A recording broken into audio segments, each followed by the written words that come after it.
Spring 1945. The Third Reich is living its final days. Soviet troops are storming Berlin. Americans and British are advancing from the west. Hitler has killed himself in his bunker. But in the months before that, something strange started happening all across Europe. Trains loaded with crates were heading into the mountains. Columns of trucks were disappearing into forests. SS officers were sinking containers in lakes and bricking up hiding places in old mines. According to official records, the Nazis looted hundreds of museums, banks, and private collections. Gold, paintings by old masters, rare coins, jewelry, even scientific instruments. All of it vanished without a trace. Many treasures were found by the Allies, but a significant portion went missing. Even today, treasure hunters, historians, and simple adventurers search for so-called Nazi gold. What was this? Panic flight? A well-planned operation to create an underground Fourth Reich? Or just legends blown up by post-war journalists? In the next 15 minutes, I'll tell you about 5 of the most famous lost treasures of the Third Reich, about what has already been found, and about what may remain hidden forever. Let's start with one of the most documented but still unresolved stories, the Hungarian gold train. In late 1944, when the Red Army entered Hungary, the Nazis and Hungarian collaborators began frantically shipping out valuables. Everything that belonged to Hungarian Jews, gold teeth, wedding rings, watches, bullion confiscated from families before they were sent to death camps, was packed into crates. Add to that jewelry from Budapest museums and private collections of Hungarian aristocracy. Estimates of the cargo's total value range from $200 million to $1 billion in period dollars. In today's money, billions. A train of 40 to 50 cars left Budapest heading west. Its goal was to reach the Alpine fortress, the so-called Alpenfestung, the last Nazi redoubt. But the train moved slowly. It was constantly harassed by Allied aircraft. Finally, in May 1945, American soldiers of the 3rd Infantry Division intercepted the convoy in the Austrian Alps. They found wagons stuffed with gold, silver, precious stones, and artworks. And here begins the detective story. Instead of turning everything over to lawful authorities or returning it to surviving owners, American officers appropriated part of the treasure. Rumors say the gold was used for bribes, buying luxury cars, and even funding post-war intelligence operations against the USSR. Officially, the valuables were returned to Hungary and Holocaust survivors only in the 1990s, and even then only partially. But where did the rest go? Many believe it still sits in bank vaults in Switzerland, Austria, or even the United States. Documents remain classified, and this story is not a legend.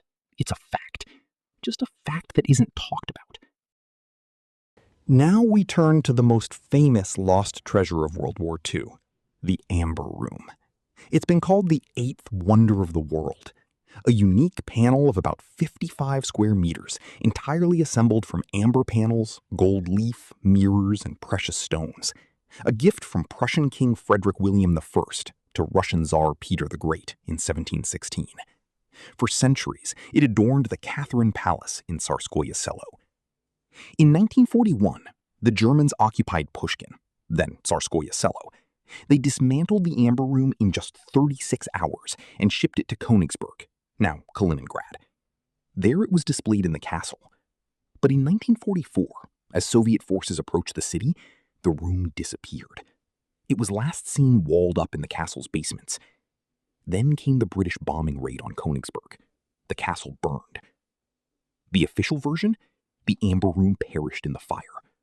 But many researchers don't believe it. First, amber doesn't completely burn. It melts, but fragments remain. Second, the Nazis could have evacuated the panels by submarine or hidden them in one of the mines of Lower Silesia. Dozens of post-war expeditions searched for the room. In the 1990s, information surfaced that it had been seen in the cellars of Deutschlandsberg, Austria, where treasures from Königsberg Castle were supposedly hidden, but not a single fragment was found. In 2003, Russia rebuilt the Amber Room for $50 million. But the original? What happened to it? There are many theories. The most popular, the room lies at the bottom of the Baltic Sea, sunk with a loaded U-boat, U-745. Or it's walled up in secret tunnels under Mount Werther in Thuringia. Or it was taken to South America via a Spanish port. None of these versions have been confirmed. The Amber Room is the holy grail of Nazi treasure hunters. The third story is about the legendary Gold Train in Poland. It has stirred imagination since 1945. At the end of the war, as Soviet forces approached Breslau, now Wrocław, the Nazis prepared a secret train. Legend says it was over 150 meters long, loaded with gold, silver, weapons, and artworks. It left Wrocław heading toward Walbrook. There, in the Owl Mountains, lies the Huize, giant underground complex, an unfinished Hitler headquarters and secret factory. According to the legend, the train entered one of the tunnels and disappeared. Later, the entrance was blown up and the train remained underground. What was in it? According to various versions, gold from Hungarian Jews, treasures from Breslau museums, a unique library, and 260 tons of palladium and platinum. Some say the Amber Room is also there. In 2015, two treasure hunters, a Pole and a German, claimed they had found the train using ground-penetrating radar. They showed radar images revealing a tunnel outline and metallic masses. Local authorities even conducted excavations, but found nothing. Later, geologists explained the anomalies could be natural, iron-bearing rock formations. Nevertheless, the rumors won't die. The Huize complex is still being explored. Hundreds of kilometers of underground passages have been found, many flooded or collapsed. The Gold Train remains one of the most persistent legends. And it might be true. Maybe the entrance is somewhere nobody has looked in the past 70 years. Austria, Styria, the high alpine Lake Toplitz, a beautiful spot surrounded by sheer cliffs. Depth over 100 meters. Water temperature, even in summer, never rises above 5 degrees Celsius. The Nazis dumped secret cargo here in the war's final days. The story began in 1945. Local residents saw SS officers sinking wooden crates in the lake. After the war, divers found hundreds of banknotes, perfectly forged British pounds sterling. Operation Bernhard, one of the largest counterfeiting operations in history. The Nazis planned to destroy Britain's economy by flooding it with billions of fake pounds. By 1945, about 130 million counterfeits had been printed. Some were dumped in Lake Toplitz. But that's not all. At the bottom of the lake, divers also found containers with gold bars, Soviet military decorations, dental gold, and boxes of secret documents, including agent lists and reports on funding post-war Nazi underground networks. Officially, the lake has been explored by several expeditions. The Austrian government banned amateur diving, but allowed limited operations. In the 1960s, hundreds of banknotes and several skeletons, presumably of executed witnesses, were recovered. However, the lake bottom is covered by a multi-meter layer of logs and silt. What lies beneath is unknown. The most valuable finds, according to rumors, were seized by intelligence agencies, American, British, or Israeli, and classified. Locals tell of gold coins washing ashore after storms, but officially, Lake Toplitz is a museum of counterfeit money. As for the gold, either it's still there, or it's been sitting in foreign state vaults for decades. Now a bit about where Nazi treasures might have been shipped after the war.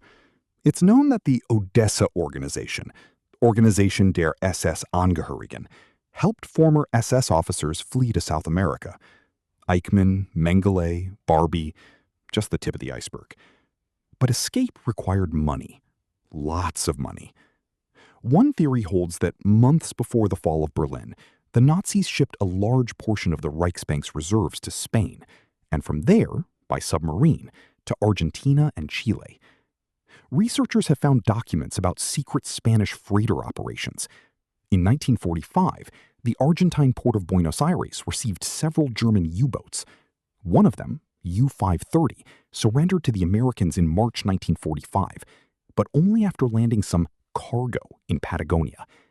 Another, U-977, arrived in Argentina in August 1945 with officers and gold. What exactly did these boats carry? Documents are silent.